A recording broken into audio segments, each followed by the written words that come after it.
جب تم سے کوئی شخص بات کر رہا ہو اور بات کرتے کرتے وہ دائیں بائیں دیکھے تو فرمایا اس کا مطلب یہ ہے کہ وہ بات امانت ہے، تم نے اس کو آگے بیان نہیں کرنا، چونکہ وہ دائیں بائیں اس لیے دیکھ رہا ہے کہ کوئی اور تو نہیں سن رہا۔ تو پھر اس کا مطلب کیا ہوا؟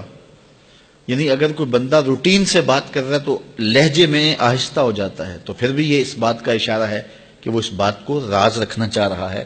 دیواروں کو بھی کان ہوتے ہیں تو وہ ذرا آہستہ بول رہا ہے، اور وہ بات کرنے سے قبل دائیں بائیں دیکھتا ہے کہ کوئی اور تو نہیں سن رہا، تو وہ آپ سے کر رہا ہے، تو اس نے یہ آپ کو کہا نہیں کہ یہ راز ہے۔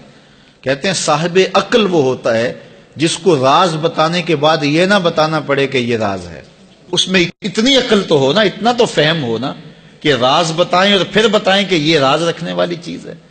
تو رازدار ایسا ہونا چاہیے کہ جس کو راز بتانے کے بعد یہ بتانا نہ پڑے کہ یہ راز ہے اور یہ راز نہیں ہے۔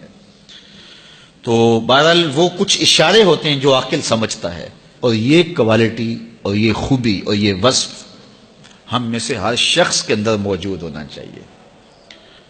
اگر کوئی راز کی بات کرتا ہے تو پھر اس کے اعتماد پہ ہمیں پورا اترنا چاہیے، وہ راز راز ہی رہے۔ اور بندہ کہتا ہے کہ میں یہ راز کسی اپنے رازدان کو بتاؤں گا، تو پھر اس کے بھی تو اپنے رازدان ہوتے ہیں نا۔ وہ کیا کسی نے کہا تھا، بلیا یاراں نو راز نہ دسیں، یاراں دے بھی یار ہوندے نے۔ تو پھر یاروں کے بھی آگے یار ہوتے ہیں، پھر ان کے بھی آگے پھر راز تو ہوتا ہی نہیں ہے، پھر تو وہ پھیلتا چلا جاتا ہے۔ تو آپ تک آ گیا، بس آپ تک آ گیا، وہ سینے میں سما گیا، ساری زندگی قبر میں لے کے جانا جو راز ہے۔ تو اب بعض کا ایسا ہوتا ہے کہ کوئی شخص اس کو راز سمجھ رہا ہوتا ہے، آپ کے نزدیک وہ بڑی بات نہیں ہوتی، اور آپ اس کو آگے روایت کر دیتے ہیں۔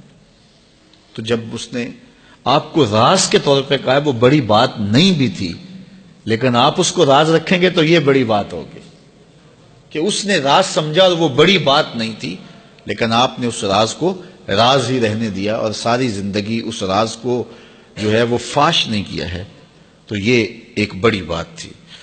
تو یہ حضور علیہ الصلوۃ والسلام کا فرمان ہماری اخلاقی قدروں اور ہماری زندگی کی خوبصورتیوں کی ضمانت ہے کہ جب کوئی شخص تم سے بات کرے اور بات کرتے ہوئے دائیں بائیں دیکھے تو تم اس کو راز سمجھو، اور وہ تمہارے پاس اس کی امانت ہے، تو امانت کے اندر خیانت نہیں کرنی چاہیے۔